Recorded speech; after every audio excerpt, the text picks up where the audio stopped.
Bismillahirrahmanirrahim. Assalamualaikum warahmatullahi wabarakatuh. Alhamdulillahirrabbilalamin. Wassalatu wassalamu ala Rasulillah. Berjumpa kembali pada kajian Kamis malam di channel Geraha Mualaf bersama Ustadz Menem Ali. Puja dan puji syukur kita panjatkan kehadirat Allah Subhanahu wa taala. Shalawat dan salam semoga tercurah bagi junjungan kita Nabi Muhammad sallallahu alaihi wasallam. Seperti biasa, sebelum saya tampilkan Pak Ustadz Menem Ali, saya ingin menyampaikan pesan kembali untuk para pemirsa yang ingin menyalurkan zakat sedekah infaknya ataupun donasi untuk membantu perjuangan dakwah kami, dan juga kok hitam, Glenn? Mati ya? Hah? Kok mati? Kok di sini hitam? Belum. Kok hitam?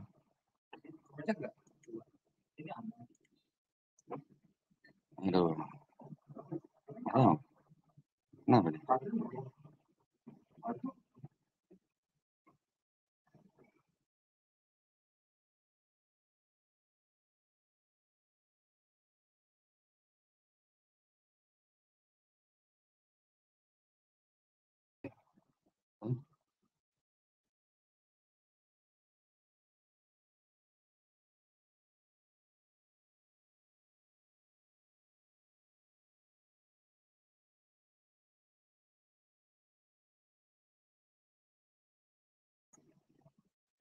Kok hitam?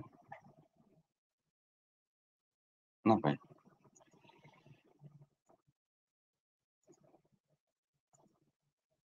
Oh, udah sana. Mohon maaf, ada kendala teknis ya, para pemirsa ya. Baik, saya ulang. Assalamualaikum warahmatullahi wabarakatuh. Alhamdulillahirrabbilalamin. Wassalatu wassalamu ala Rasulillah. Berjumpa kembali pada kajian Kamis malam di channel Geraha Mualaf bersama Ustadz Menem Ali. Pada malam hari ini kami akan membahas sebuah topik, yaitu benarkah Isa Al-Masih disalib. Seperti biasa, saya akan menyampaikan pesan bagi para pemirsa yang ingin menyalurkan zakat sedekah infaknya, bisa mengirimkan ke BSI ya dengan nomor rekening 111889988 atas nama YPM At-Tauhid Jakarta. Baiklah, tanpa berpanjang kalam, saya akan segera menampilkan Ustadz Menem Ali. Assalamualaikum warahmatullahi wabarakatuh, Pak Ali. Waalaikumsalam warahmatullahi wabarakatuh. Salam sehat Pak Dondi. Alhamdulillah sehat, Pak. Mohon maaf tadi barusan ada kendala sedikit, Pak. Iya, Background betul. saya bagus Tadi nggak, saya Pak? Background saya, menyaksikan. Pak. Oh, bagus sekali. Ini sekarang menjadi Masjid Isa Al-Masih ya, yang Iya, awalnya gereja alhamdulillah. Kerasulan Baru. Ya, ini bukti otentik ya. Ya, saya kayak di depan gereja ya, Pak ya, sekarang ya, Pak ya. Oh ya, betul. Seperti bukti fisik. Ya, alhamdulillah. Ya, Pak Ali, kita bisa segera mulai. Pak Ali, top kita malam ini adalah benarkah Isa Al-Masih disalib ya? Apakah topik ini masih ada hubungannya dengan gereja atau yang sudah menjadi Masjid Isa Al-Masih kemarin, atau atau ada hubungannya dengan perayaan Paskah, Pak? Belum lama ini, Pak. Ya, tentu saja ini penting ya. Tapi izinkan saya mengucapkan Assalamualaikum warahmatullahi wabarakatuh. Waalaikumsalam Pak warahmatullahi Dondi, nanti sebelum saya paparkan secara detail, ya. mohon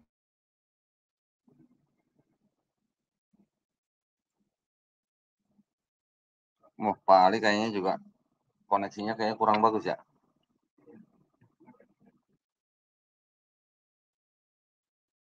Pak Ali,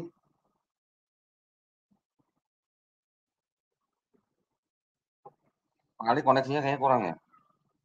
Terganggu kayaknya. Ya, sepertinya ada masalah teknis dengan background dengan koneksi Pak Ali ya. Coba sebentar, saya hubungi Pak Ali sebentar.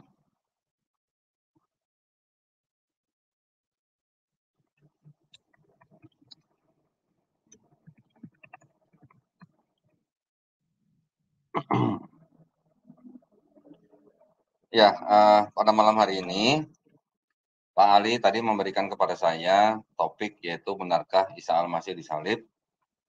Sepertinya nanti Pak Ali juga akan membahas ayat ya di Quran surat An-Nisa ayat 157 di mana dikatakan bahwa Isa Al-Masih tidak dibunuh dan tidak disalib ya. Mudah-mudahan nanti kajian kita pada malam hari ini memberikan pemahaman yang lebih menyeluruh ya, kepada kita umat muslim mengenai sosok daripada Nabi kita Nabi Isa Al-Masih alaihissalam. Sambil menunggu kembali Pak Ustadz Menem Ali, saya akan putarkan video ya, detik-detik pelepasan tanda salib di tampak depan bekas gereja Kerasulan Baru. Ya, saya akan tampilkan sebentar. Sekarang kita sedang minta tolong penduduk setempat untuk melepaskan salib yang ada di tampak depan gereja Kerasulan Baru. Ya. Bismillahirrahmanirrahim.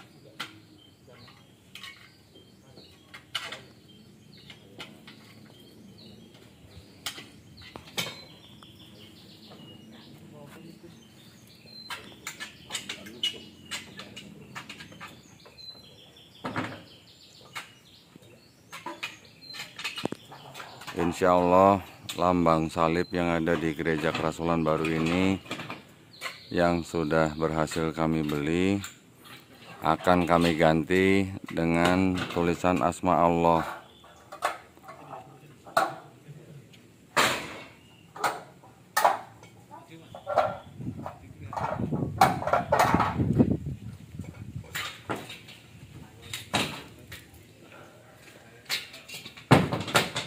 Alhamdulillah.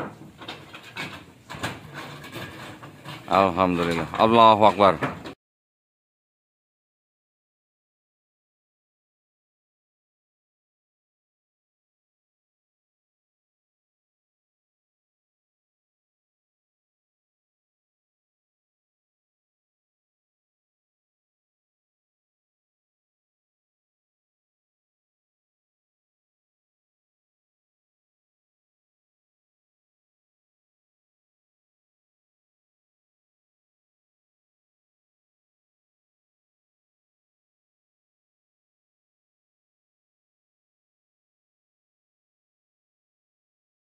Oh iya, gue lagi.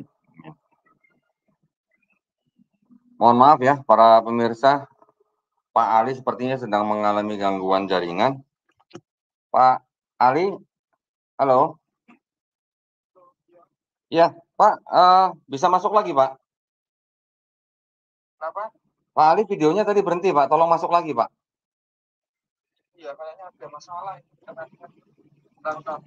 Masalah internet ya? Iya, nggak apa-apa. Saya monolog aja dulu kok kayak Pak Yuli. Iyalah, monolog dulu ya. Pak Yuli. Tapi masalahnya kok bukan masalah monolog nih cuma. Oh, Mbak Yuli ya. Oh, Mbak Yuli sih emang cewek ya? Mbak Yuli. Hah? Mbak Yuli. Mbak Yuli apa? Cewek apa cowok? Mbak Dita Yuli. Oh iya iya. Ini Pak Ali udah masuk nih. Nah, Pak Ali. Ini Kak Yo. Halo Pak Ali. Pak Ali dengar suara saya Pak? Halo.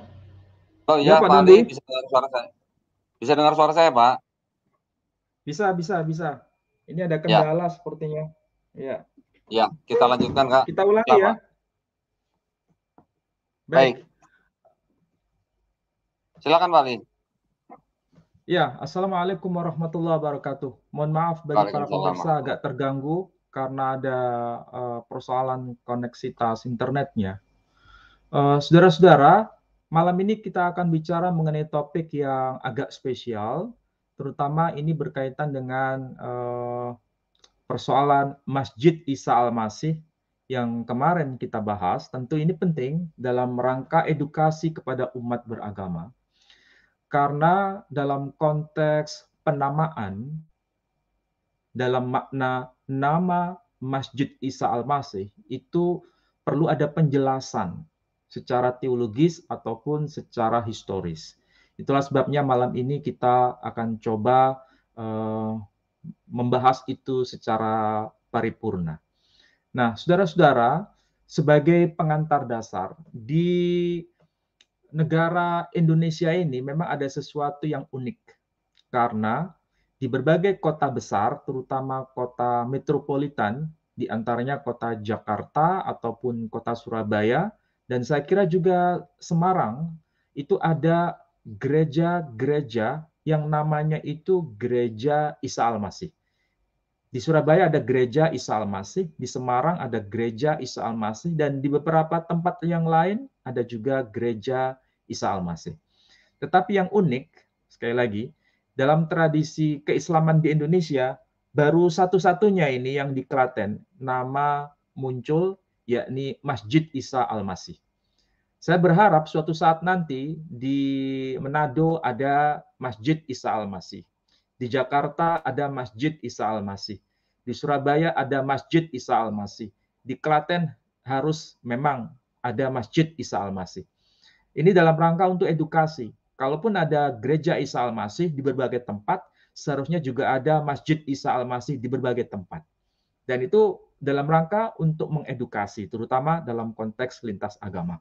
Nah, sebelum kita membahas mengenai ayat Quran yang berkaitan dengan persoalan penyalipan Isa Al-Masih dalam tanda kutip, yang kemudian ini menjadi sesuatu yang kontroversial terutama dalam tradisi tiga agama, alangkah baiknya Pak Dondi memutar video yang merupakan hasil rekaman peristiwa historis yang ada di Klaten ya.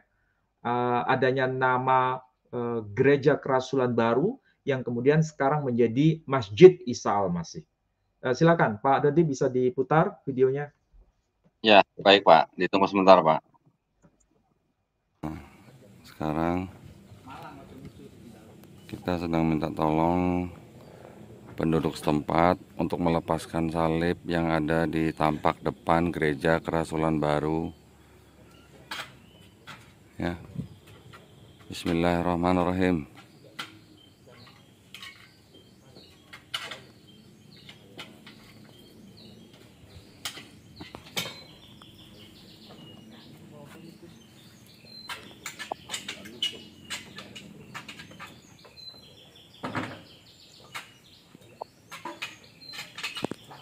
Insya Allah lambang salib yang ada di Gereja Kerasulan Baru ini yang sudah berhasil kami beli akan kami ganti dengan tulisan Asma Allah.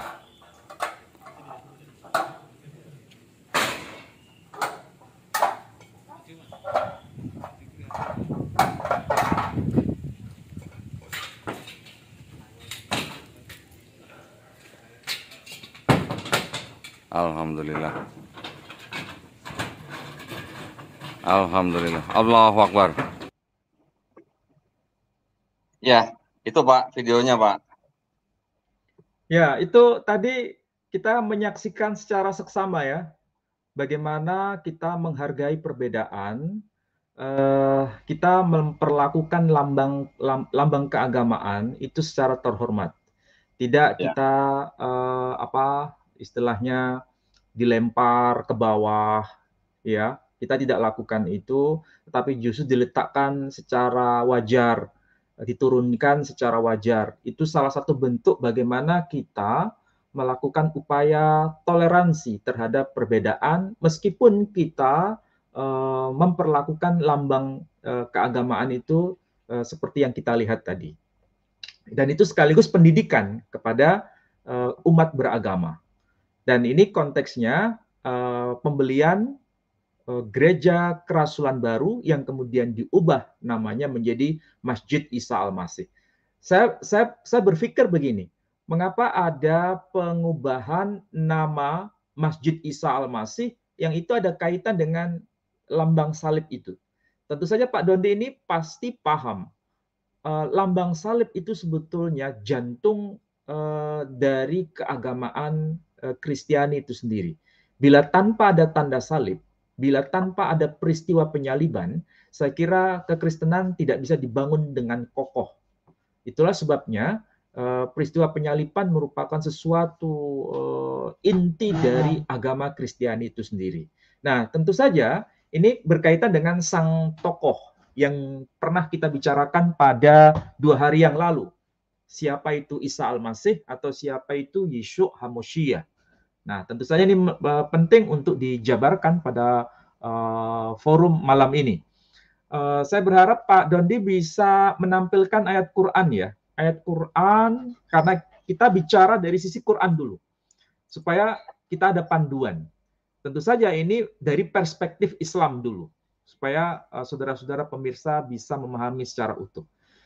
Tolong ditayangkan surah An-Nisa, surah yang keempat, ayat 157, Pak. Baik. Silakan, Pak.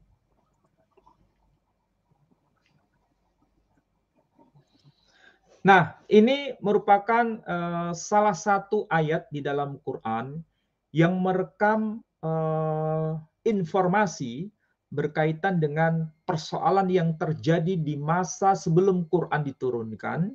Kemudian ini Quran merespon apa yang sudah menjadi wacana publik pada masa sekian abad sebelum abad ke-7. Jadi Quran ini datang dalam rangka untuk merespon wacana yang terjadi pada masa sebelum era Islam, terutama dalam persoalan perdebatan teologis di antara umat Kristiani dan umat Yahudi yang tidak pernah bertemu dalam satu payung teologi yang sama, terutama mengacu pada sosok yang diperdebatkan dan sekaligus kontroversial. Jadi sepertinya Al-Quran ini menyapa komunitas agama-agama yang telah eksis pada masa pra-Islam itu sendiri dalam konteks tradisi komunitas keyahudian ya terutama. Nah, kalau kita membaca Al-Quran, yang tentu saja ini kita bisa baca dari konteks historis pada abad ke-7 Masehi. Al-Quran menggunakan bahasa Arab yang cukup unik dalam pilihan diksi-diksi yang dipakai. Dalam Al-Quran itu, ayat yang menjadi pengantar sebelum bicara narasinya, Allah Subhanahu wa taala berkata, wa qaulihim inna qatalnal masiha Isa bin Maryam. Kalau diartikan secara harfiah ayat itu, dan ucapan mereka, dan atas ucapan mereka, inna qatalna, sesungguhnya kami telah membunuh Al-Masih Isa putra Maryam. Kami telah membunuh Al-Masih putra Maryam, ya. Jadi secara harfiah ayat itu memberikan informasi kepada kita pada masa abad ke-7 bahwa ungkapan qaulihim itu mengacu pada komunitas yang sangat akrab dengan tradisi Yahudi. Jadi ini konteksnya adalah komunitas tradisi Yahudi. Sehingga Al-Quran menegaskan atas pernyataan kolektif kaum Yahudi, atas keyakinan kolektif kaum Yahudi, atas iman yang diakui dan terdokumentasi dalam dokumen Yahudi, mereka menegaskan inna qatalna, sesungguhnya kami telah membunuh. Membunuh siapa? Al-Masih. Al-Masih di sini ada satu penanda yang dalam bahasa Arab itu ada semacam al-ma'rifah. Jadi tidak disebut masihan, tapi disebut al-Masih. Artinya ini mengacu pada sosok yang sangat spesial. Dan itu dirujukkan pada tokoh yang bernama Isa, putranya Maryam. Kalau kemarin kita bicara mengenai Maryam, sekarang kita bicara mengenai putra Maryam. Tetapi ayat ini sebetulnya itu gaya bahasa khas Semitik, retorika Semitik. Istilah retorika Semitik ini bukan hanya muncul dalam teks berbahasa Arab. Kalau kita memahami ayat ini, apakah ayat ini bermakna bahwa Allah Subhanahu wa taala mengingkari bahwa orang-orang Yahudi itu tidak membunuh Al-Masih? tapi justru orang-orang Romawi. Secara historis memang yang membunuh secara fisik itu adalah orang Romawi. Tetapi pelakunya itu disandarkan kepada orang-orang Yahudi sebenarnya. Dan itu adalah bahasa khas kesastraan tradisi Yahudi. Kalau ini bisa diambil persamaan ya, diambil persamaan, nanti saya tunjukkan bagaimana teks Alkitab juga mengkonfirmasi gaya bahasa seperti ini. Tetapi kita bicara dari sisi Quran dulu. Jadi ayat ini secara tegas mengatakan dan atas pernyataan mereka yang dimaksud adalah orang-orang Yahudi sendiri. Inna qatalna, sesungguhnya kami telah membunuh Isa putra Maryam yang mengaku sebagai Al-Masih. Rasulullah yang mengaku juga sebagai Rasul Allah. Jadi ini semacam bahasa satir. Bahasa satir itu bahasa sindiran. Bukan bahasa pengakuan, tapi bahasa penolakan. Kemudian, karena pernyataan seperti itu, Allah Subhanahu wa taala kemudian menegaskan penegasiannya. Wa ma qataluhu. Dan sebenarnya mereka itu kaum Yahudi tidak membunuhnya. Wa ma salabuhu. Dan sebenarnya mereka kaum Yahudi itu juga tidak menyalibkannya. Jadi ada dua penekanan di sini. Peristiwa pembunuhannya dan sekaligus cara pembunuhannya. Itu ditegaskan bahwa mereka tidak melakukan itu sebenarnya. Walakin syubbiha lahum. Tetapi ada orang lain yang diserupakan kepada mereka. Walakin syubbiha lahum. Wa innal ladzina ikhtalafu fih, dan sesungguhnya orang-orang yang berselisih paham, mereka yang berselisih paham fih atas peristiwa itu lafi syakkim min, benar-benar dalam keraguan. Malahum bihi min ilm, tidak ada bagi mereka itu pengetahuan illa tiba'adzan, kecuali hanya merupakan prasangka. Kemudian ditutup pada ayat itu frase yang paling akhir menyatakan wa ma qataluhu yakina, dan mereka itu tidak membunuhnya secara yakin. Ini adalah terjemahan yang tentu saja merupakan terjemahan dalam arti ada semacam kesamaan pandangan di antara para ulama salaf. Ya, kita bisa baca itu dalam teks-teks kitab tafsir generasi awal. Terjemahannya tidak jauh beda dengan maksud terjemahan bahasa Indonesia ini. Nah, sekali lagi, kalau kita bicara dari aspek historis, sebenarnya siapa yang menyalib dan yang membunuh Yesus Kristus itu? Jawabannya, semua sepakat, yang melakukan itu adalah tentara Romawi, bukan orang Yahudi secara langsung. Iya kan? Jadi yang membunuh secara langsung itu adalah serdadu-serdadu Romawi, artinya orang Romawi, bukan orang Yahudi. Tetapi kenapa Allah Subhanahu wa taala mengatakan wa qaulihim inna qatalnal masih, dan atas ucapan mereka yakni orang Yahudi kami sesungguhnya telah membunuh Al-Masih, ini sebenarnya Allah Subhanahu wa taala sedang menggunakan bahasa khas versi Yahudi.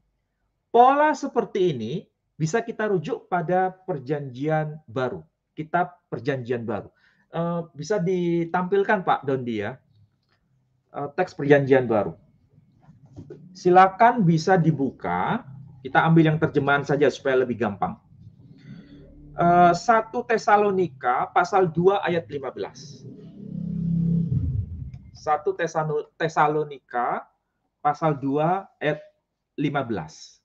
Dibacakan langsung atau boleh ditayangkan teksnya? Silakan. Ya, Pak. 1 Tesalonika berapa tadi, Pak? 1 Tesalonika pasal 2 ayat 15. Tesalonika 2 ayat 15. Oh, yang terjemahan bahasa Inggris atau terjemahan bahasa Indonesia, Pak? Yang bahasa Indonesia saja, nggak apa-apa. Ya, bahasa Inggrisnya juga sama-sama terjemahan kan, Pak ya? Iya, sama. Oh iya. Tidak ada beda.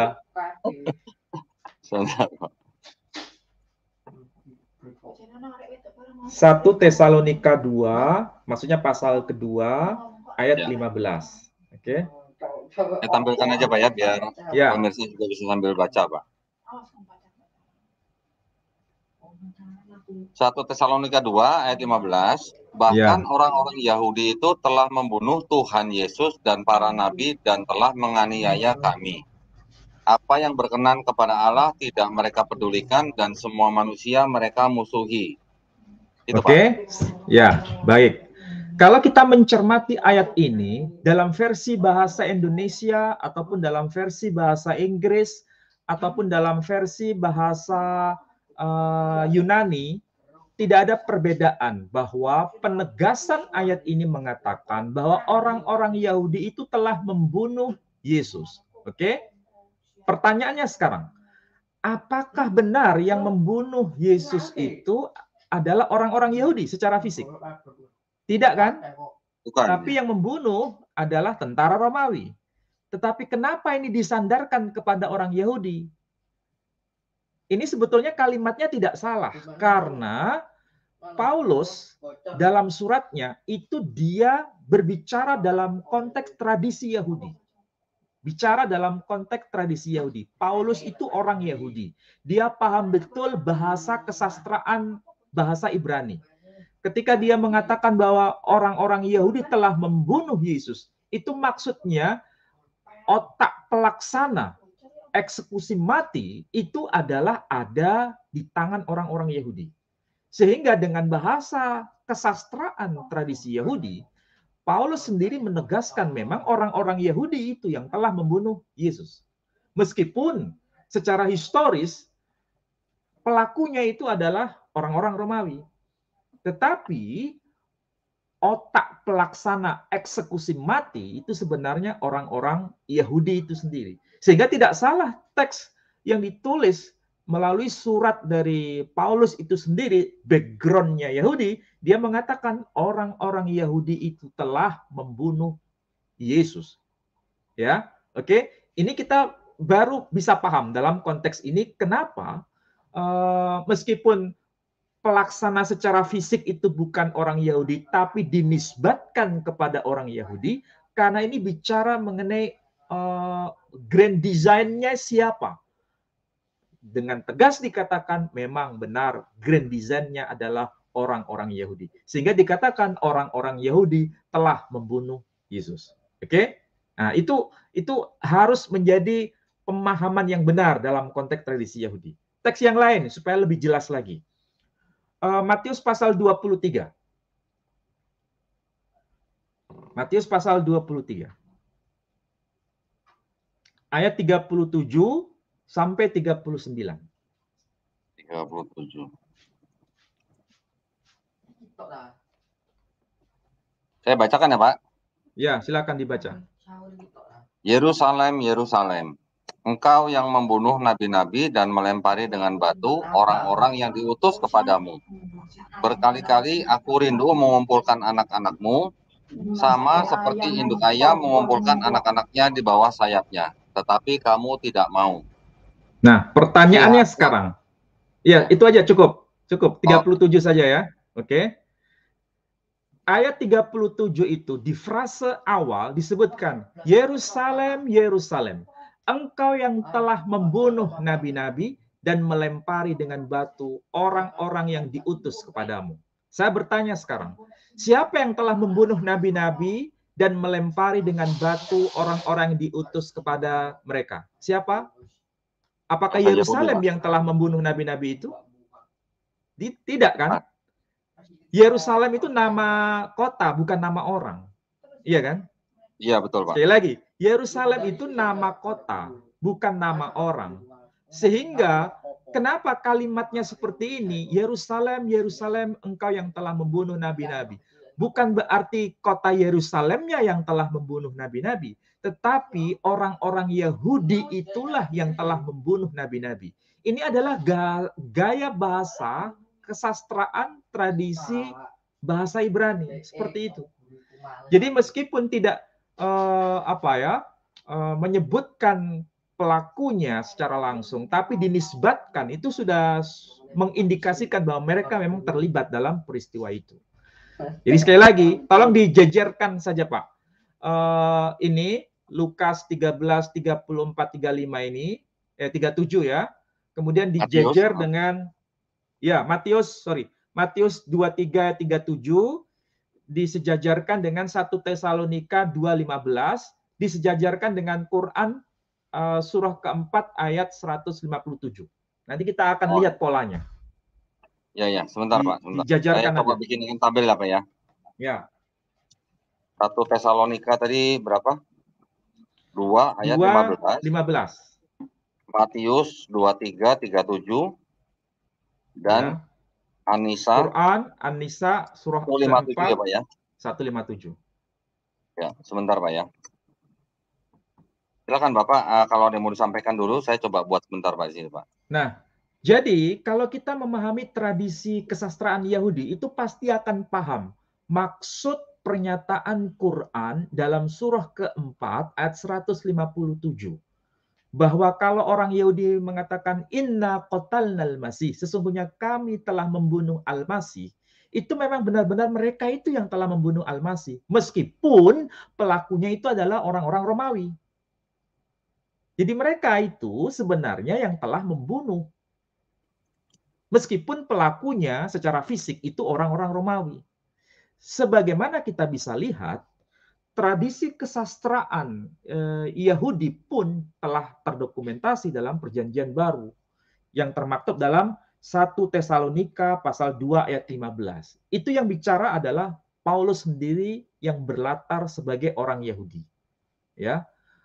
Bahkan beliau berkata, Paulus sendiri, bahwa kan orang-orang Yahudi itu telah membunuh Tuhan Yesus dan para nabi. Di sini bukan berarti Paulus itu tidak tahu bahwa pelaku yang telah membunuh secara fisik Yesus itu adalah orang Romawi. Paulus tahu. Tetapi dia bicara dalam konteks keyahudian, dia mengatakan bahwa orang-orang Yahudi itu telah membunuh Yesus.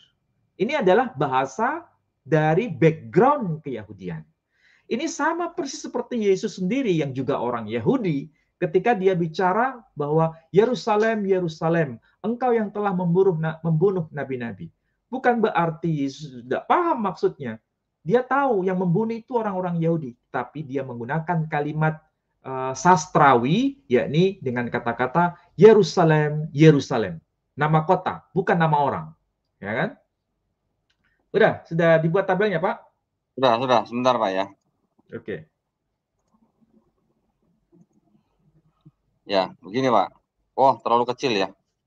Sudah cukup, kelihatan. Oke, ini Pak. Coba ditampilkan ulang. Ya. Silakan Pak. Nah, ini kita bisa cari perbandingan gaya bahasa khas keyahudian ya. Gaya bahasa khas tradisi Ibrani. Apa yang terekam dalam dokumen Quran surah An-Nisa, yakni surah keempat ayat 157, itu sebanding dengan background keyahudian pernyataan dari Paulus sendiri dalam suratnya 1 Tesalonika pasal kedua ayat 15. Dan itu sebanding dengan pernyataan Yesus sendiri sebagai orang Yahudi, backgroundnya tradisi Ibrani, di dalam Matius pasal 23 ayat 37. Kita akan menemukan semacam kesamaan narasi. Siapa pelaku pembunuhan dan sebenarnya siapa yang mengeksekusi kematian itu. Nah, kalau di dalam Quran itu jelas dikatakan, sesungguhnya kami telah membunuh Al-Masih. Ini rekaman data yang termaktub dalam Quran. Memang benar orang Yahudi itu yang telah membunuh Al-Masih. Benar. Quran mengatakan dia. Bahwa mereka ini yang telah membunuh Al-Masih. Sehingga itu direkam dalam versi Quran. Sesungguhnya kami telah membunuh Al-Masih ini adalah pernyataan orang Yahudi. Isa putra Maryam yang dibunuh itu bernama Isa putra Maryam yang mengaku sebagai Rasul Allah. Ini adalah bahasa satir. Kemudian Allah menegaskan, padahal mereka tidak membunuhnya. Ya, mereka tidak membunuhnya dan tidak pula menyalibkannya. Tetapi yang mereka bunuh ialah orang yang diserupakan dengan Isa bagi mereka. Jadi ada orang lain yang terbunuh, yang tersalibkan itu, dan itu ditegaskan melalui Al-Quran ini. Sesungguhnya orang-orang yang berselisih paham tentang pembunuhan Isa, mereka itu benar-benar ragu. Nah, kenapa ini penting disampaikan dari perspektif Quran? Karena Quran itu sedang menjelaskan peristiwa historis bahwa penyaliban itu ada. Penyaliban itu benar-benar fakta real. Yang kedua, orang yang disalib itu, orang yang mati di kayu salib itu adalah bentuk eksekusi mati yang sangat begitu spesial dalam tradisi Yahudi. Itu adalah hukuman tingkat tinggi dalam halakha Yahudi atau dalam syariat Yahudi. Itulah sebabnya hukuman mati dengan cara disalibkan itu sangat sangat begitu kuat dalam keyakinan Yahudi sebagai bentuk penghinaan yang luar biasa terhadap orang yang menciderai Taurat menurut tradisi Yahudi. Nah, sehingga kita bisa baca dalam Sefer Devarim itu, terkutuklah orang yang mati di kayu salib. Siapapun mereka, kalau sudah masuk kategori disalibkan itu, berarti dia tidak punya harkat martabat sebagai orang terhormat dalam tradisi Yahudi. Itu kalau kita baca dari teks Talmud misalnya, atau dalam teks-teks Yahudi yang lain. Nah, masalahnya, kenapa Al-Quran itu begitu kuat untuk menyatakan bahwa tidak mungkin Isa Al-Masih yang disalibkan, tapi ada orang lain yang diserupakan dengan Isa. Ini bukan tafsiran sepihak ya. Maksudnya bukan tafsiran seorang ulama, tapi ada semacam konsensus akademik dalam bahasa kampusnya itu dari para ulama salaf. Meskipun detail namanya itu bisa berbeda. Tetapi mengenai orang lain yang diserupakan dengan Isa itu menjadi semacam ijma di antara para ahli tafsir generasi lama. Tidak mungkin para ulama kita pada generasi salaf, generasi terdahulu, generasi awal, itu salah semua, tidak mungkin. Salah memahami ayat Quran itu tidak mungkin. Yang ditolak itu adalah Isa Al-Masihnya yang disalibkan. Tetapi kalau justru yang dipersoalkan itu adalah nama orang yang berbeda, itu lain masalah. Jadi yang ditolak para ahli tafsir itu adalah tidak mungkin Nabi Isa itu disalibkan. Kenapa? Karena ada dokumen yang justru memberikan pemahaman kita secara utuh. Orang yang disalibkan itu benar-benar sesuatu yang sangat tidak mungkin terjadi atas kehidupan Nabi atau kehidupan seorang rasul. Nah, itu sebabnya saya minta Pak Dondi tolong ditampilkan teks Yunaninya sekaligus teks bahasa Inggrisnya yang ada di dalam Injil Yohanes pasal 19. Ya, pasal Siap, 19 Pak. tadi ya. Silakan. Sebentar, Pak. Mau yang Inggris, Indonesia, Inggrisnya yang mana nih, Pak? Yang KJV atau yang NIV, Pak? Ya, versi manapun boleh. Ada Nanti perbedaan tinggal soalnya, di Pak. cross check. Nanti tinggal di cross check bahasa Yunaninya, oke? Ya, siap. Oh, kalau begitu saya langsung ini aja, Pak ya. Bahasa Bentar. Yunani, kemudian bahasa Inggris, kemudian nanti saya cross checkkan yang bahasa Ibrani seperti apa. Oke. Saya tampilkan langsung biblehub.com aja, Pak ya. Ya, boleh. Nah, ini Yohanes 19 ayat 23. Saya tampilkan dalam ininya aja, Pak. Yang interlinearnya aja. Ya.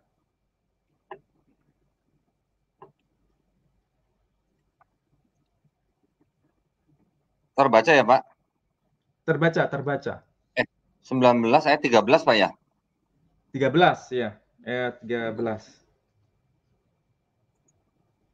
37 ya. 1937. Hah? 37 ya. 1937. Bentar.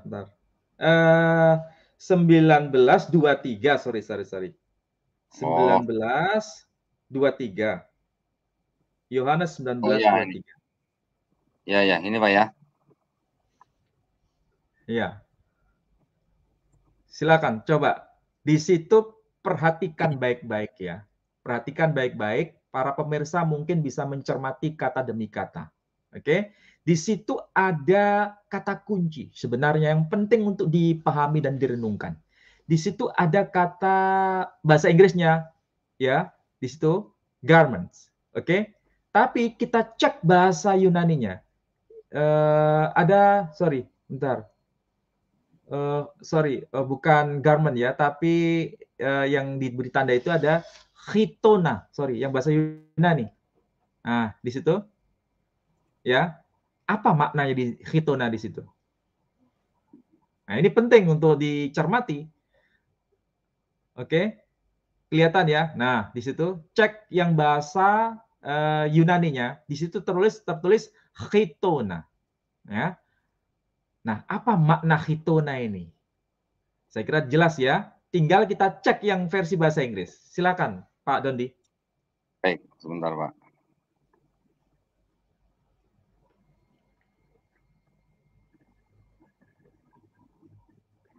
Multi. Nah, ini NIV, dia menggunakan kata undergarment, Pak.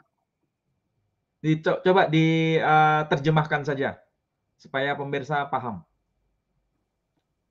Ya, sebentar Pak ya. Yohanes 19:23. Sesudah prajurit-prajurit itu menyalibkan Yesus, mereka mengambil pakaiannya, lalu membaginya menjadi 4 bagian, untuk tiap-tiap prajurit 1 bagian. Dan jubahnya juga mereka ambil. Jubah itu tidak berjahit dari atas ke bawah, hanya 1 tenunan saja. Di sini katanya jubah, Pak, undergarment itu, Pak. Nah, sekarang kita cross check dari terjemahan Indonesia. Kalau diterjemahkan jubah, apakah sudah benar? Karena dalam New International Version itu tertulis undergarment. Undergarment itu bukan jubah maknanya. Betul? Iya. Nah, sekarang kita cek yang versi bahasa aslinya, yakni bahasa Yunani. Di situ Yunani. tertulis, ya, di situ tertulis apa? Kaiton chitona. Tertulis kaiton chitona dan juga chitona. Istilah chitona ini dalam bahasa Yunani itu bukan asli bahasa Yunani, tetapi itu merupakan bahasa Ibrani yang diyunanikan. Saya ulangi lagi. Istilah chitona yang teksnya ini berbunyi kaiton chitona, yakni dan juga chitonanya dilepas, ditanggalkan, ya. Itu bukan asli bahasa Yunani, tapi itu bahasa Ibrani yang diyunanikan. Kalau begitu, bahasa Ibraninya apa? Nah, kita bisa cek Alkitab Perjanjian Baru bahasa bahasa Ibrani itu ditegaskan begini, wegam et hutanto. Wegam et hutanto. Apa maknanya? Dan juga hutanto, kain penutup khitannya. Kalau disebut kain penutup khitannya, itu maksudnya apa? Kalau bahasa Inggris, kalau dalam bahasa Inggris jelas di situ diterjemahkan undergarment, itu sudah benar. Dan juga penutup kain khitan. Makanya dalam bahasa Ibraninya disebut hutanto. Itu bisa dicek dalam teks berbahasa Ibraninya.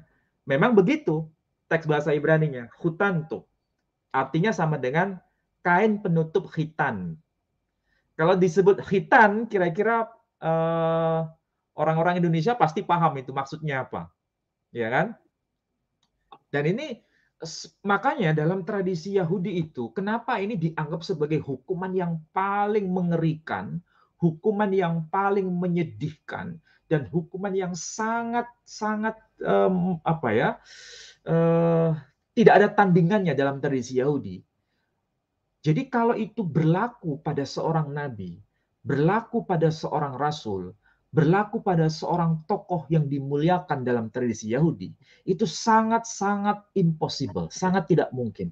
Karena semua pakaian itu ditanggalkan, termasuk apa yang disebut sebagai pakaian penutup khitan itu sendiri. Itu bukan pakaian penutup khitan ya, istilahnya undergarment. Kira-kira kalau bahasa kita terjemahannya apa yang tepat Pak Dodia? Nah, ini Celana kan dalam, jelas Pak, kan? Nah, kalau bahasa sederhananya penutup celana dalam khitan, ya. Iya, kalau bahasa kita itu. Nah, ini kan jelas kan di sini. popok. Itu coba perhatikan Yohanes 19:23, ya kan? Disebutkan apa? Wegam et hutanto. Ini kan kata-kata baris kedua berapa kata ini? 1, 2, 3, 4. 4 kata yang paling akhir ya. Wegam et hutanto, dan juga kain penutup khitannya. Itu arti harfiahnya begitu. Kalau Anu, diterjemahkan, wegam, wegam itu artinya dan juga, ya, wegam dan juga. Et pada hutanto, kain penutup khitannya. Berarti kira-kira bisa bayangkan, dalam kondisi disalibkan itu, ada nggak sehelai kain yang menutupi? Tidak ada, sama sekali tidak ada. hmm, Paham ya? pantesan kok saya pernah lihat patung Yesus yang sedang disalib kok tanpa selembar benang pun ya Pak ya? Nah, coba ditampilkan. Ini bukan apa ya, mau menampilkan sesuatu yang tidak elok, tetapi kita mencoba menghadirkan bukti. Ada nggak patung yang seperti itu dan memang merupakan tradisi, tradisi itu. Tradisi Romawi biasa itu. Tradisi Romawi biasa. Makanya kalau kita lihat tradisi Romawi, bicara mengenai penyalipan seperti itu bukan sesuatu yang aneh. Karena tradisi Romawi itu menampilkan hal-hal yang vulgar itu biasa. Nah, coba bisa ditayangkan Pak, gambarnya. Beneran Pak mau ditampilkan Pak? Iya, nggak apa-apa. Supaya pemirsa itu paham bahwa ini bukan rekayasa. Ini benar-benar fakta real yang terjadi sebagai bukti konkret. Sebentar Pak ya, sebentar.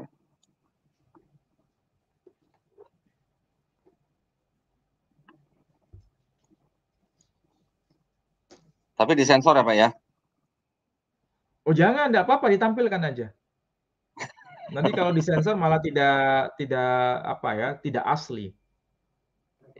Ini kan membuktikan Pak bahwa ada yang seperti ini Pak, cuma disensor aja begitu. Nah, iya kan?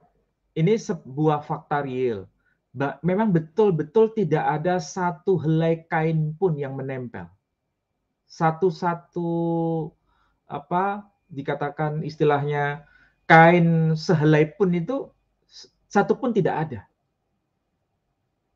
Ini hanya disensor saja. Kalau nggak disensor memang kelihatan ini. Iya, Mulai jangan Pak, dari soalnya jangan Pak, soalnya yang nonton juga ada mama Pak di sini Pak. Nanti histeris nah, Pak. makanya kenapa yang muncul yang ada di sekitar kita itu tidak tampil vulgar seperti ini karena kita menghargai adat ketimuran. Adat Iya. ketimuran itulah yang menyebabkan kita berpikir tidak kritis terhadap fakta yang sebenarnya. Padahal kalau fakta yang sebenarnya itu seperti ini dan itu benar. Faktanya memang seperti ini. Jadi kalau dikatakan bahwa eh, Al-Quran menegaskan itu ada orang lain yang diserupakan, itu benar-benar menjaga apa ya, menjaga kehormatan seorang nabi, tidak mungkin diperlakukan seperti itu. Itulah fakta Quran sedang berbicara kepada masyarakat lintas agama. Waktu itu adalah tradisi Yahudi dan tradisi Kristiani ya. Bahwa tidak mungkin seorang nabi atau seorang rasul ataupun seorang Mesias mengalami penderitaan hukuman eksekusi mati seperti ini. Dan itu pasti orang lain. Dan Quran mengoreksi itu bahwa bukan Isa Al-Masih tapi orang lain yang diserupakan dengan Isa. Makanya penghukuman seperti ini kalau seandainya itu dipahami oleh sebagian muslim bahwa memang yang disalibkan itu adalah Isa, akan bertabrakan dengan fakta-fakta historis seperti ini. Ya. Jadi kalimat bahasa Yunani tadi itu semakin menegaskan memang istilah chitona itu adalah kain penutup khitan. Nah, sekarang saya bertanya kepada Pak Dondi, dari sisi sebagai seorang apa ya yang sudah berkecimpung dalam dua tradisi agama ini, di Kristen seperti apa, di Nasrani seperti di Islam seperti apa. Di Kristen ada nggak penjelasan waktu dulu bahwa hitona itu maknanya seperti yang saya jelaskan tadi? Jarang Hmm. sekali kan? Tidak Iya, pernah kan disampaikan? iya. Tidak pernah. Jadi Tidak pernah, seakan-akan Pak. iya tidak pernah kan? Artinya Hmm. apa? Itu adalah sesuatu yang sebenarnya sangat-sangat aib sebenarnya. Dalam tradisi Yahudi itu memang merupakan sangat aib. Itulah sebabnya umat Yahudi itu sangat begitu apa ya, sangat begitu menjunjung tinggi yang namanya eh, apa keyakinan mereka, sehingga tidak mungkin orang yang terhormat apalagi mengaku sebagai Mesias mengalami kematian yang sangat-sangat terkutuk seperti itu. Bahkan kalimatnya jelas kan dalam Perjanjian Lama. Hmm. Terkutuklah orang yang mati di kayu salib karena kondisi orang itu seperti yang tadi saya tampilkan. Dalam ayat-ayatnya terbukti, ya kan? Tidak mungkin mengenakan sehelai kain pun dan memang patungnya seperti itu. Nah, di Indonesia patung seperti itu kan tidak lumrah masalahnya. Ya kan? Iya, Pak.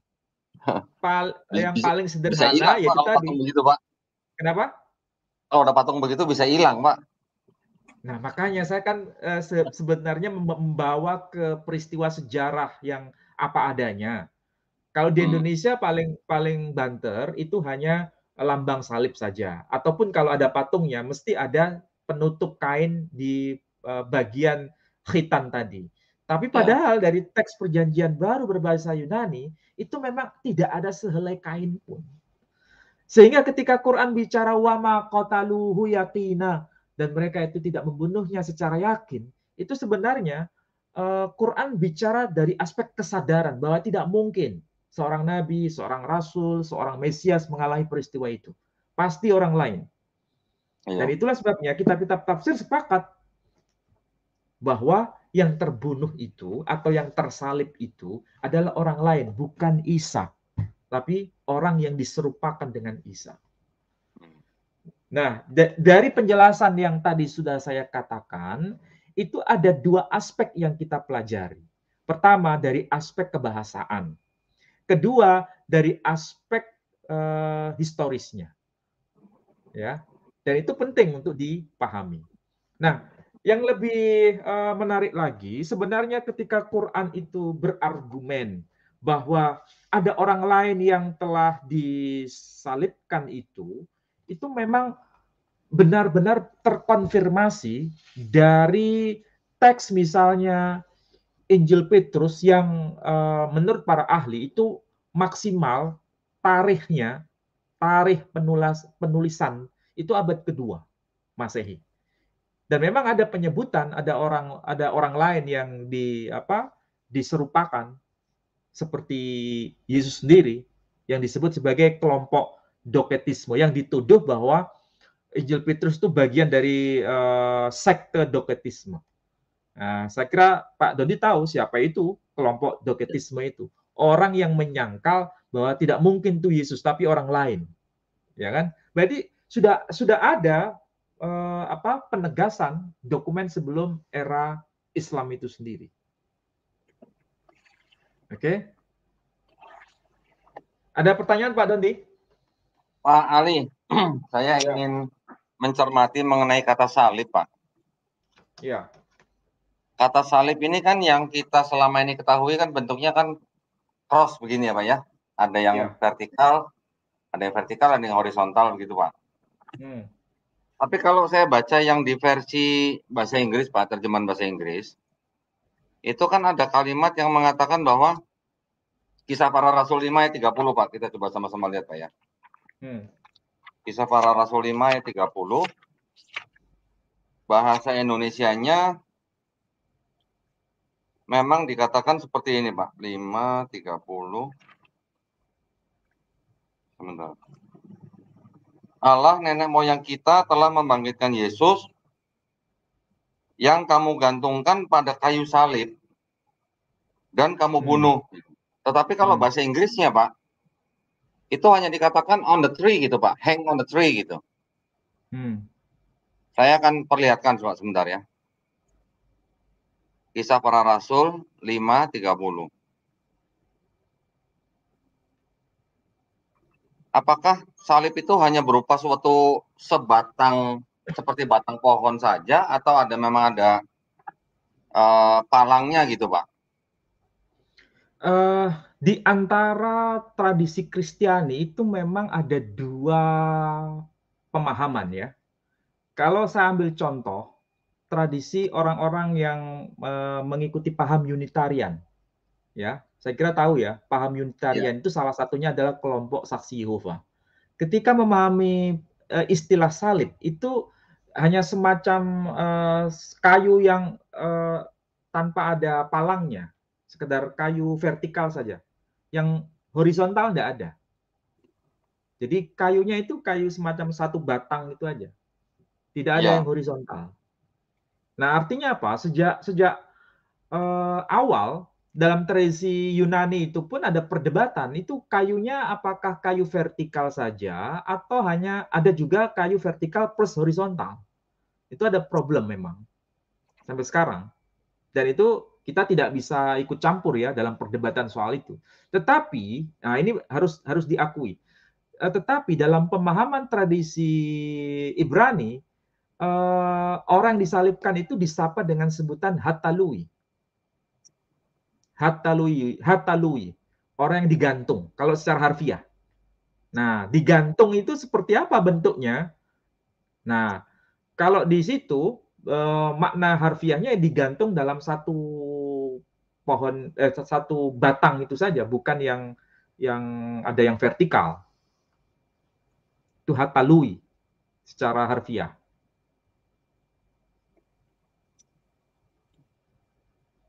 Jadi belum begitu jelas, Pak ya. Harusnya tuh sebenarnya digantung posisinya begini atau begini ya, Pak ya. Iya, benar. Itu perdebatan yang sampai sekarang tidak selesai kan? Bentuknya seperti apa? Hanya saja karena mayoritas tradisi Katolik itu begitu luar biasa merangsek ke kawasan Eropa, sehingga penggambaran cross itu seperti yang kita ketahui sekarang, bentuknya vertikal dan horizontal, itu tentu saja menjadi maklum diketahui secara umum. Tetapi faktanya ada beberapa yang menolak tidak seperti itu, hanya merupakan sesuatu benda yang sifatnya vertikal saja, nggak ada yang horizontal. Tapi saya pun sampai sekarang masih juga ingin lebih banyak tahu sebenarnya yang terjadi seperti apa cross zaman itu. Namun perdebatan itu belum selesai. Ya. Nah, saya sebenarnya pernah melihat sebuah kamus, Pak, kamus Bible ya, Pak ya, yang mengenai kata cross ini, Pak. Cross ini sebenarnya yang dimaksud itu adalah hanya sebuah batang pohon yang vertikal saja gitu, Pak. Jadi sebenarnya posisinya itu sebenarnya digantung seperti ini gitu. Ya, Bukan seperti penjelasan orang-orang saksi Yehova sebenarnya. Ya, ya, ya. Nah, tetapi ada juga yang menarik, Pak, mengenai salib ini, Pak ya. Saya membaca sebuah kalimat yang ditulis oleh Sokrates, Pak, mengenai salib ini. Sebentar, Pak, saya tampilkan, Pak. Ya. Supaya para pemirsa bisa ikut baca nih sebentar nih. Ini memang penggalan ya, Pak ya, penggalan dari perkataan Sokrates mengenai salib kekristenan gitu, Pak. Ya, ya, coba. Nah, ini. Jadi, when the temple of Serapis was torn down and laid bare, there were found in it, engraven on stone, certain characters which they call hieroglyphics, ya Pak ya, having the form of crosses. Both the Christians and the pagans, on seeing them, appropriated and applied them to their respective religions. For the Christians, claim these characters as peculiarly theirs, but the pagans alleged that it might pertain to certain Serapis in common. Ya. Jadi ketika kuil Serapis dirobohkan dan dibongkar, ditemukan di dalamnya terukir di atas batu karakter tertentu yang mereka sebut hieroglyphics berbentuk salib. Baik orang Kristen dan penyembah berhala saat melihat mereka menyesuaikan dan menerapkannya pada agama masing-masing. Karena orang Kristen mengklaim karakter ini secara khusus sebagai milik mereka, tetapi orang-orang kafir atau pagan menuduh bahwa itu mungkin mirip dengan Kristus dan Serapis gitu, Pak. Nah, ini juga Ya. agak menarik bahwa ternyata lambang salib pun berasal dari kuil Serapis ya Pak ya. Ini ditulis Dan oleh Socrates di dalam bukunya Ecclesiastical Histories chapter ke-18 Pak. ya, kalau Historia Ecclesia ini kan tulisan dari Eusebius ya. Iya. Ya, artinya apa? Eusebius itu hidup seingat saya itu abad ke berapa ya? Abad kedua atau abad keempat? Saya agak Eusebius miskonsepsi. abad keempat Pak. Keempat ya, abad keempat. Ya. Artinya kalau dia sedang bicara mengenai data abad keempat, berarti ini merupakan sebuah sinyal bahwa lambang salib itu sudah menjadi penanda agama pagan waktu itu yang kemudian ada kemiripan dengan tradisi Kristiani. Dan memang dia sedang bicara apa adanya. Jadi bukan khas tradisi kekristenan tapi juga pagan menggunakan lambang itu. Nah, masalahnya ini akan menjadi menarik bila dikonfirmasikan dalam tradisi Yahudi yang tertulis dalam Talmud abad ke-5 Masehi. Abad ke-5 Masehi, Talmud itu sudah selesai didokumentasi. Tapi menggunakan istilah hatalui, orang yang digantung. Digantung. Nah, digantung di situ, kalau kita tanya kepada orang-orang Yahudi dari tradisi rabbinik, itu selalu bentuknya itu adalah vertikal saja, nggak ada yang horizontal. Ya. Nah, sementara pihak Kristiani, tentu saja ini agak minoritas juga, tidak keseluruhannya, yakni kaum Unitarian, memahami bentuk salibnya itu hanya vertikal, tidak horizontal. Jadi seakan-akan di sini ada perdebatan mengenai bentuk itu memang menjadi sesuatu yang apa ya, bisa dikatakan amat sangat krusial ya. Karena ini ada kaitannya dengan persoalan teologis juga sebenarnya. Ada perdebatan teologis di balik lambang-lambang itu. Tapi kalau kita sebagai seorang muslim, saya kira dengan pernyataan Quran itu tegas bahwa memang orang-orang Yahudi itu tidak menyalibkan Isa. Ada orang lain yang disalibkan. Meskipun mereka mengaku yang disalibkan itu adalah Isa. Dan gaya bahasa seperti ini adalah bahasa khas tradisi Yahudi. Dan Allah mengkonfirmasi itu. Namun Allah menegaskan wa ma qataluhu yakina, bahwa mereka itu tidak benar-benar menyalibkannya atau tidak benar-benar membunuhnya. Ya, Pak Ali, saya ada satu poin bahasan yang sepertinya saya mau protes sama Pak Ali ini, atau saya tidak setuju dengan Pak Ali ini, Pak. Apa itu? Soal apa? Boleh ya, Pak ya? Oke. Jadi begini. Ya. Tadi saya teringat Pak Ali menyebutkan bahwa grand design atau boleh saya bilang mastermind-nya ya, Pak ya. Iya. Mastermind-nya adalah bangsa Yahudi yang dianggap telah membunuh Yesus, gitu kan Pak ya? Ya.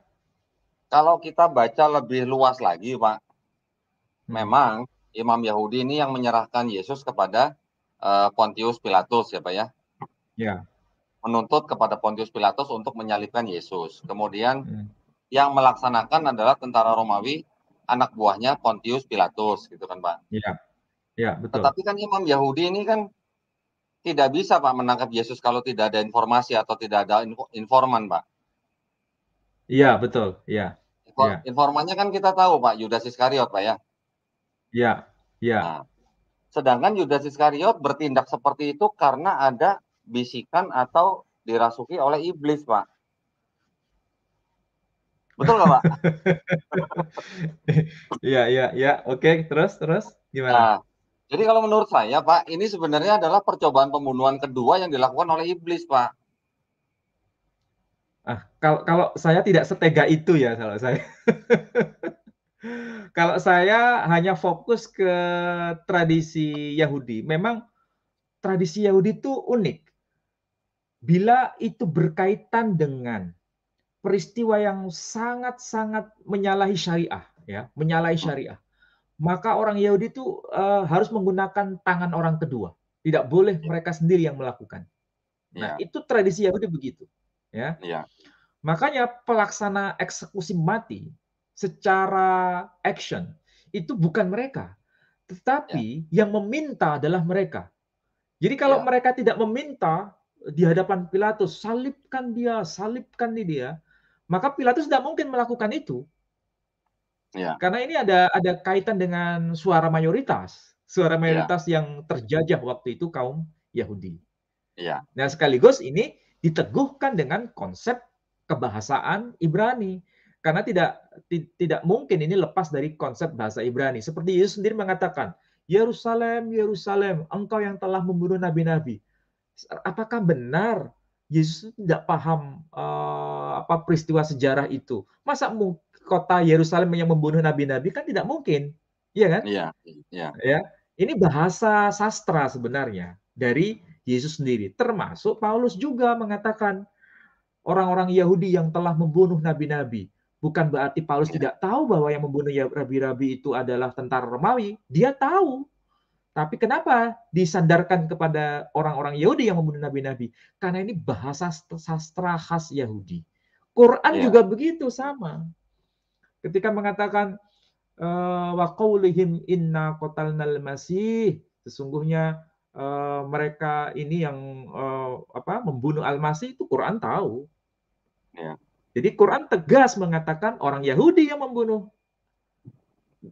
Al-Masih, tetapi pelaksana eksekutornya adalah orang-orang Romawi. Tapi Quran mengatakan sebenarnya mereka tidak membunuhnya, tapi ada orang lain yang dibunuh, yang iya, disalibkan itu. iya. Itu kan kalau dari sisi Al-Quran, Pak. Tapi kalau Ya, kita lihat dari sisi Bible sendiri, dari mulai Matius sampai Yohanes, hmm. kan pada waktu iblis mencobai Yesus di atas bait suci, yang menyuruh Yesus untuk terjun dari bait suci itu kan sebenarnya udah upaya pembunuhan pertama sebenarnya kan, Pak. Kalau saja Ya, Yesus ya, ya betul. terjun, Ya betul. berarti kan Berarti kalau pada waktu penyaliban. iblis merasuki Yudas untuk menyerahkan Yesus kan berarti itu boleh disebutkan upaya pembunuhan kedua, Pak. Percobaan pembunuhan kedua sebenarnya. Dan berhasil gitu. Ya, Kalau menurut ya Bible gitu, Pak.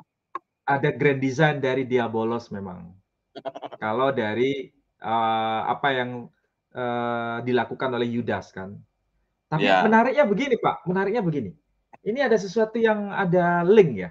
Di dalam iya, kitab-kitab tafsir itu, generasi awal gitu. Memang ada penyebutan nama Yahuza. Yahuza hmm, yang menggantikan posisi Yesus di kayu salib. Yahuza. hmm, Istilah Yahuza itu sebetulnya bukan asli bahasa Arab, sebagaimana yang termaktub dalam kitab-kitab tafsir generasi awal. iya, Itu adalah nama Ibrani dari kata Yehuda, hmm, yang dalam bahasa Yunani menyebutnya yaitu tadi yang kita kenal, termasuk bahasa kita juga menyebutnya iya, Yudas itu, ya kan? Jadi Yudas, Yehuza, Yehuda itu maksudnya sama. hmm, Nah, masalahnya tafsir-tafsir klasik era generasi awal itu kan tidak ada hubungannya dengan Injil Barnabas. hmm, Tapi Injil Barnabas menyebutkan tokoh namanya Yudas. Meskipun kita tahu ya, Injil Barnabas itu yang ada di tangan kita sekarang, yang sampai ke tangan kita, hmm, itu produk abad 16. Iya, iya, benar. Sorry, sorry, saya ada sesuatu.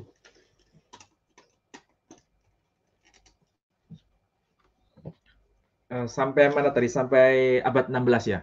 Jadi iya, Injil Barnabas yang ada di tangan kita sekarang itu menginformasikan nama Yudas yang menggantikan di kayu salib itu. Itu persis seperti apa yang tertulis dalam kitab-kitab tafsir generasi Ibnu awal. Katsir, Pak ya. Sebelumnya juga ada, sebelum Ibnu Oh, Katsir. Kalau Ibnu Katsir itu abad pertengahan, tapi ini pra-abad pertengahan. Artinya apa? Informasi dalam kitab tafsir generasi awal dengan informasi Injil Yudas abad pertengahan itu ada link. Tidak mungkin para ulama generasi salaf ini, generasi awal mengutip dari Injil Barnabas abad 16, kan tidak mungkin. Ya kan? Nah, itu poin pertama. Poin yang kedua, nama Injil Barnabas itu sebenarnya sudah tertulis dalam dokumen yang disebut Decretum Gelasianum. Pernah tahu? Belum Nah, pernah dengar juga. Decretum Gelasianum itu menyebutkan Evangelium Barnabas. Jadi Injil Barnabas, nama itu disebutkan di situ. Ada satu Injil di antara beberapa Injil yang dianggap apokrif. Jadi ada satu Injil yang disebut Injil Barnabas di antara Injil-Injil yang lain. Dan di situ ada juga Injil Petrus, ada Injil Nikodemus dan lain-lain sebagainya, itu disebutkan sebagai bagian dari Injil-Injil apokrif. Masalahnya apokrif itu kan tergantung dari kelompok atau sekte pada masanya, ya. Bagi yang lain tidak dianggap apokrif, bagi yang lain lagi dianggap apokrif. Itu kan soal klaim, ya sama seperti Katolik dan Protestan kan. Bagi orang-orang Protestan, kitab baru itu dianggap sebagai apokrif, ya kan? Kitab Yesus bin Sirah itu apokrif. Tapi bagi orang Katolik, enggak, itu bukan apokrif, itu betul-betul wahyu dari Tuhan. Nah, jadi persoalan definisi apokrif itu juga dilematis dan problematik. Kembali pada persoalan Injil Barnabas tadi. Kalaupun dianggap apokrif, berarti pada masa abad keempat, itu ada komunitas-komunitas Kristen yang sudah eksis menggunakan Injil Barnabas itu. Tapi Injil Barnabas abad keempat itu tidak jelas sekarang posisinya ada di mana. Yang kita tahu yang tak ada di tangan kita itu adalah terjemahan yang muncul dalam bahasa Italia abad 16 itu. Tapi masalahnya yang abad keempat itu bahasa apa? Blank informasinya. Seakan-akan itu tenggelam saja. Kan tidak mungkin ada penyebutan nama Injil Barnabas abad keempat, sementara dokumen abad keempat itu tidak ada. Kan impossible. Iya kan? Yang abad keempat itu manuskripnya sudah tidak ada ya Pak ya? Belum ditemukan. Ya, bukan tidak ada, belum ditemukan. Yang ditemukan hanya abad 16, itu pun terjemahan. Kalaupun ada sesuatu yang keliru-keliru terjemahan, itu wajar.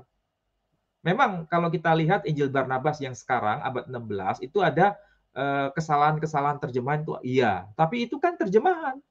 Itu ciri-ciri terjemahan itu kelihatan sekali di dalam Injil Barnabas yang sekarang abad 16 itu. Tapi Tetapi tidak mengurangi makna. Bukannya yang abad ke-16 itu tulisan daripada salah seorang muslim, Pak? Ya, itu tuduhan dari pihak non-muslim.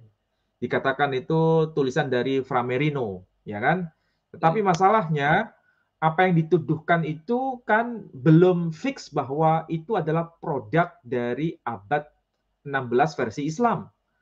Dan memang itu perlu pengkajian secara linguistik itu.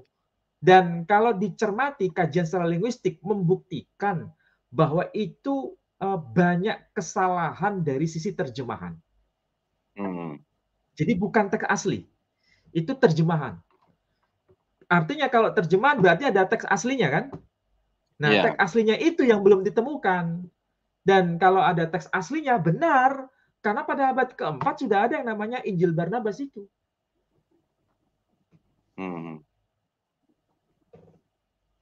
Dan faktanya nyambung kan dengan apa yang tertulis dalam tradisi Islam.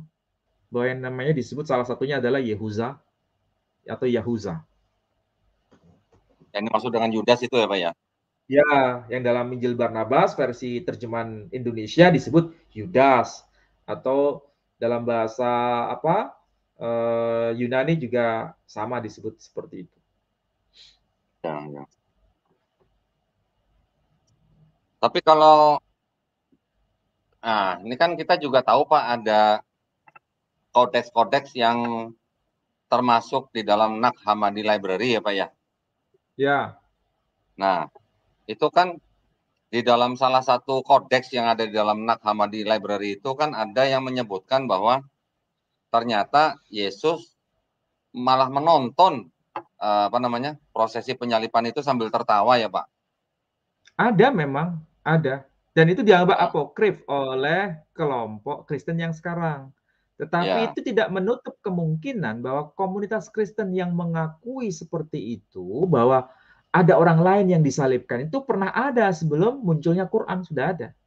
ya, Memang perdebatan teologis masa itu sangat begitu luar biasa, sehingga kita kesulitan mengidentifikasi ini kelompok dari mana. Perdebatan di konsili saja itu dari berbagai warna sekte, ya kan? Ada ya, sekte Nestorian, ada sekte Kalsedon, ada sekte non Kalsedon, ada sekte Arius dan macam-macam. Itu satu dengan yang lain tidak bisa didamaikan. Dan itu merujuk pada teks yang juga berbeda.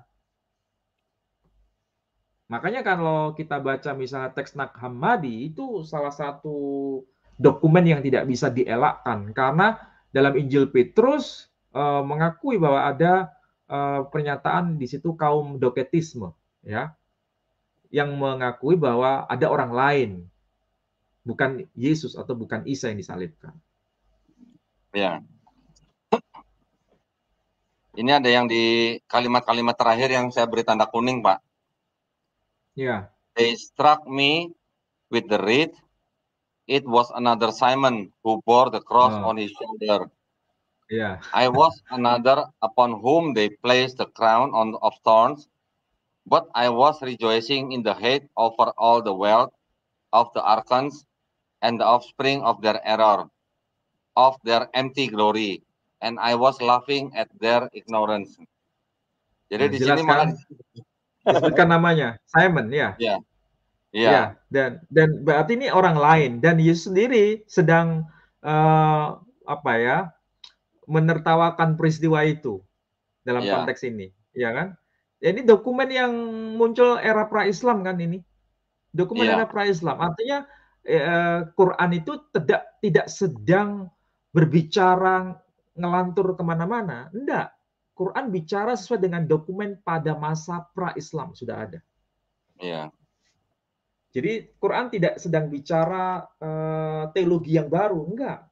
Quran sedang bicara mengenai apa yang sedang terjadi pada masa lampau itu digambarkan secara deskriptif dalam Quran.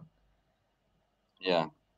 Nah ini daftar isi daripada kodeks-kodeks Nag Hammadi, Pak. Yang tadi saya Ya, bacakan itu tadi adalah kodeks yang ketujuh, oh, yang nomor 2 ini, Pak, the second treatise of the Great Set ini dia.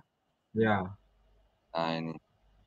Jadi walaupun ini tulisan-tulisan yang dianggap sebagai tulisan-tulisan kelompok gnostik ya Pak ya. ya, Ya, tetapi kan sudah seperti tadi Pak Ali bilang, sudah ada orang yang menganggap bahwa bukan Yesus yang disalib di abad kedua nih Pak ya. Ini kodeks-kodeks kan iya, dianggapnya ditulis di abad kedua nih Pak ya. iya. Nah, Dan abad keempat misalnya Injil Petrus juga mengabadikan soal itu juga. Ada orang lain yang disalibkan itu, bukan Yesus sendiri. ya, Artinya sekali lagi Islam berbasis pada Quran ini tidak sedang bicara teologi yang baru. Quran sedang bicara mengenai apa yang terjadi di masa lampau itu digambarkan secara apa adanya. Dan itu sekaligus meluruskan perdebatan di antara kelompok-kelompok itu. Quran hadir dalam rangka menjadi penengah. Apa yang diyakini kaum Kristiani itu keliru, apa yang diyakini kaum Yahudi itu juga keliru. Itu dijelaskan dalam konteks Quran ayat 157 surah yang keempat itu. ya. Nah, Jadi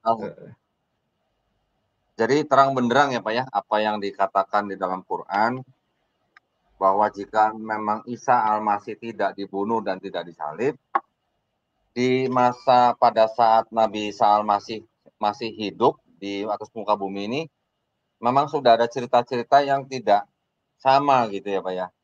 Ada Iya, sebagian yang memang. menganggap bahwa Isa sudah dibunuh, sudah disalib. Ada yang Ya, menganggap yang dibunuh dan disalib itu bukan Isa begitu ya. ya. Quran yang diturunkan di abad ke-7 Tujuh. menegaskan gitu Pak, bahwa yang disalib dan dibunuh itu bukan Nabi Isa Al-Masih gitu ya Pak ya. Iya, iya betul. Jadi sebenarnya Quran datang itu berada di tengah posisinya ya. Hmm. Memang yang disalibkan itu bukan Al-Masih. Sesuai dengan harapan orang Yahudi, ya. Yang Ya, disalibkan itu sekali lagi bukan Al-Masih, sesuai harapan orang Yahudi. Karena orang Yahudi punya keyakinan nggak mungkin seorang Al-Masih mati dengan cara seperti itu. ya, Karena harus ditanggalkan semuanya. Apalagi ya. seorang nabi, seorang rasul, seorang mosiah yang diharap-harapkan. Tidak mungkin. Dan Quran mengkonfirmasi memang bukan Al-Masih. Sekaligus meluruskan keyakinan saudara kita kaum Kristiani yang mengatakan Isa Al-Masih yang terbunuh. Tapi justru yang terbunuh adalah orang yang diserupakan dengan Isa Al-Masih. Nah, itu. Jadi kalau saya tetap memandang dari sisi konteks Pak atau urutan-urutan kronologinya, saya berbeda pendapat dengan Pak Ali bahwa Grand Design-nya orang Yahudi. Kalau Bapak melihat dari sisi kebahasaannya gitu Pak ya, kalau saya lihat konteksnya tuh yang mastermind-nya itu adalah iblis Pak kalau menurut saya Pak. Oh ya. Tapi iblisnya masuk ke orang Yahudi ya. Yudas itu kan orang Yahudi. Ya, ya tetapi gini Pak maksud saya Pak, karena iblis yang merasuki Yudas, kemudian Yudas berkhianat, kemudian melaporkan kepada imam Yahudi, kemudian menangkap Yesus, kemudian Yesus diserahkan kepada Pontius Pilatus, kemudian Pontius Pilatus yang memerintahkan tentaranya untuk menyalibkan Yesus, sampai akhirnya dikatakan mati di atas kayu salib, walaupun bangkit di hari ketiga. Tetapi kalau kronologinya seperti ini, terus berarti penebusan dosanya di mana gitu loh Pak? Ya, itu tergantung iman masing-masing. Ya, itu kita Tergantung iman serahkan ya. masing-masing. Bebas untuk apa meyakini sesuatu tapi bertanggung jawab. Tapi yang jelas Ya, kalau kita sebagai seorang muslim sudah jelas ada informasi bahwa ada orang lain yang diserupakan di situ. Sudah tegas itu. Tafsir klasik sudah satu kata. Ada orang lain, bukan Nabi Isa sendiri yang disalibkan. ya, Apalagi Nabi Isa disalibkan, kalaupun masih hidup, nah itu juga tetap kan disalibkan. Itu ya. kesalahan yang apa fatal itu.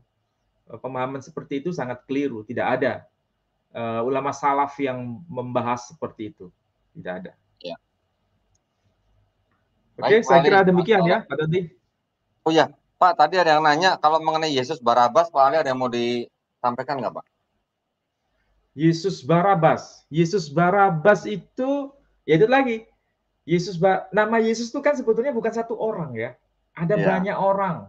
Salah satunya yang sezaman dan kemudian dipenjarakan pada masa Yesus beraktivitas sebagai tokoh agama zaman itu. hmm, Tinggal dipilih saja mau Yesus Barnabas kalau versi bahasa kita atau Yesus yang mengaku sebagai Mesias itu. Jadi ada dua orang. Nah, disitulah terjadi apa namanya proses negosiasi kan. iya, Pilatus kalau nggak salah mengabulkan itu. Yesus Barabas saja yang dilepaskan, tapi salibkan iya. itu Yesus yang mengaku sebagai Mesias. Ya, Nah, jadi adalah yang ada nggak Pak yang menafsirkan bahwa yang disalibkan itu sebenarnya Yesus Barabas, Pak? Pernah pernah dengar nggak, Pak?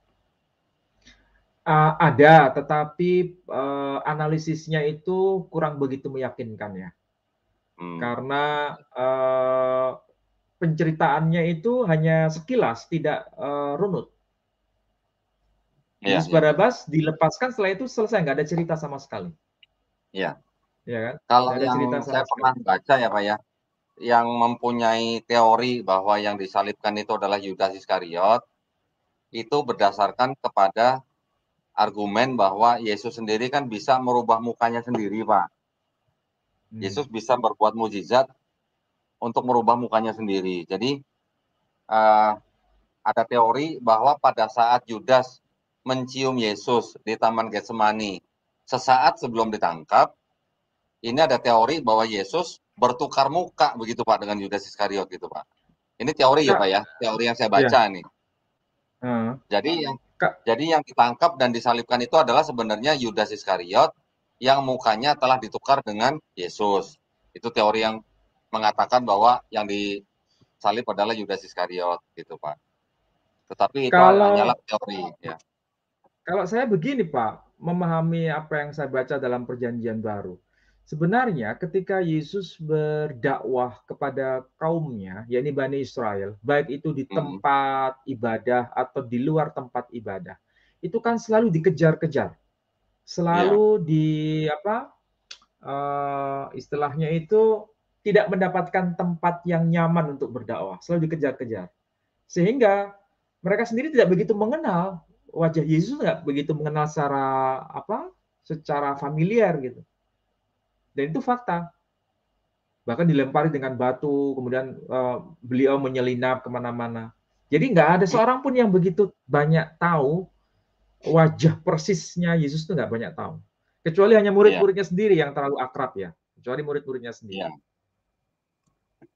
Artinya memang ini menjadi problem. Kenapa sampai-sampai Quran sendiri menegaskan bahwa itu bukan Yesus, tapi orang lain. Hmm. Tapi saya punya satu pertanyaan terakhir nih Pak sebelum kita tutup ya Pak ya. Ya, Dan saya yakin pasti Pak Ali nggak bisa jawab. apa itu? Di Markus 14 Pak, ayat 50 sampai 52 Pak.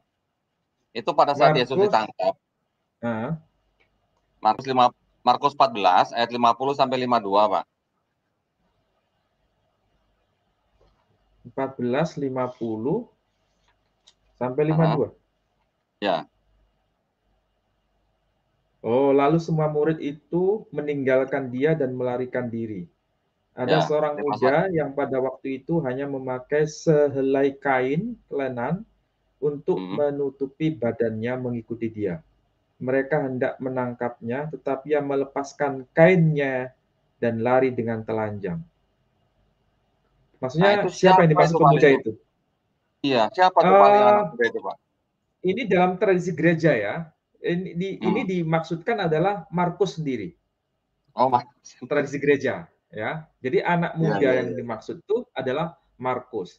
Cuma yang menarik di sini bukan siapa seorang Nah, pemuda yang dimaksud, tetapi dia ngapain ya Pak ya? melepaskan kainnya itu loh.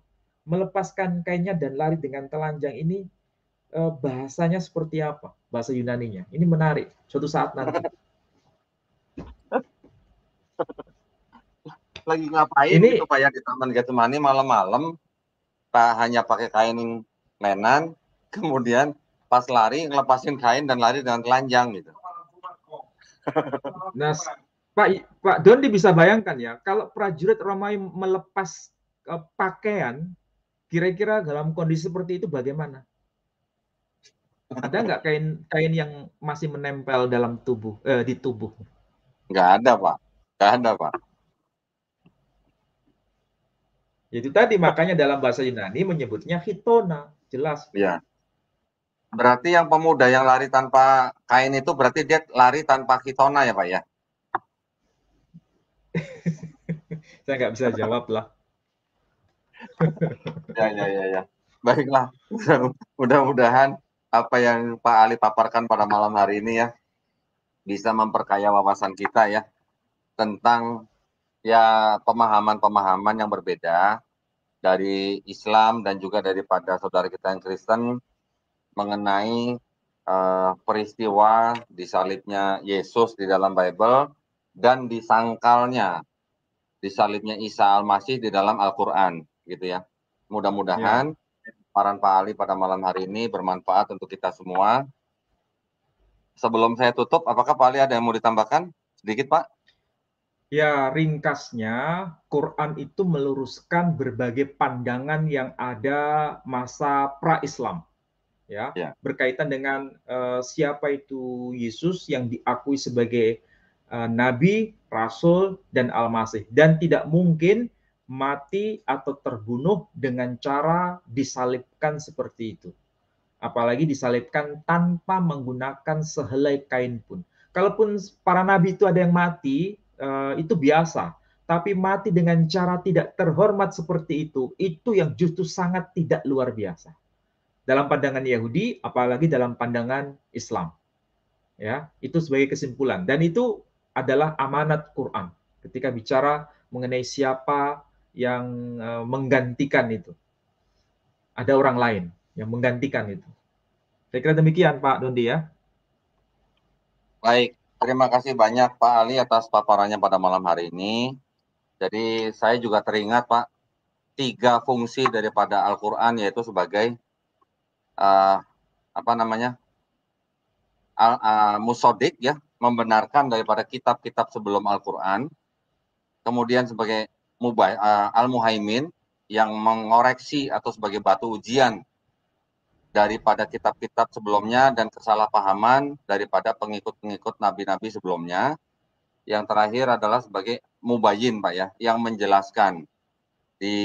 Tadi kita sudah jelaskan di dalam surat An-Nisa 157, itu adalah bagian daripada yang dijelaskan oleh Al-Quran tentang yang sebenarnya terjadi dengan Nabi Isa Al-Masih.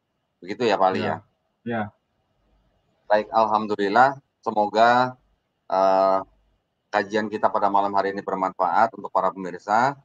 Kami ucapkan banyak terima kasih dan mohon maaf jika masih banyak terjadi kekurangan di sana-sini. Kami juga ingin mengulang pesan kami untuk para pemirsa yang ingin menyalurkan zakat sedekah infaknya, juga yang ingin berdonasi untuk membantu perjuangan dakwah kami, juga yang ingin berpartisipasi di dalam program wakaf ya untuk tanah yang sedang kami bebaskan di daerah Wonosalam, Jombang, Jawa Timur seluas 6 hektar dengan harga Rp250.000 per meter persegi, atau yang ingin juga membantu merenovasi, mempercantik dan memakmurkan Masjid Isa Al-Masih yang ada di Desa Gentan, Kelurahan Jabung, Kecamatan Ginto kecamatannya saya lupa saya. Desanya Gentan. Ya, di Kabupaten Klaten. Bisa mengirimkan ke BSI di nomor rekening 111889988 atas nama YPM Tauhid Jakarta. Semoga partisipasi para pemirsa diterima di sisi Allah Subhanahu wa taala sebagai amal jariah ya. Amin ya rabbal alamin. Pak Doni, ada sesuatu yang ya, yang ingin lupa saya tadi sampaikan. Ternyata lokasi gereja itu tempatnya dekat dengan rumah kakak ipar saya. Oh alah. Saya baru tahu, dapat informasi dari saudara di Klaten. Jadi memang betul faktanya memang ada di situ. Nah, yang kedua, ya kakak ipar dari istri saya itu kan tinggal di Klaten masalahnya dan dekat dengan kawasan itu. Terus yang kedua, kapan kita bisa bangun Masjid Isa Al-Masih di Papua? Kapan kita bisa Masjid Isa Al-Masih di Manado? Kapan kita bisa bangun Masjid Isa Al-Masih di NTT? Ya. Itu saya tunggu. Siapa?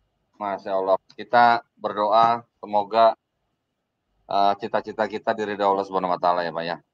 Ya, insya Allah mudah-mudahan. Tadi kecamatannya ganti warna, Pak. Baru ingat saya. Iya, ya betul. Ya, di kawasan betul, itu. Ya.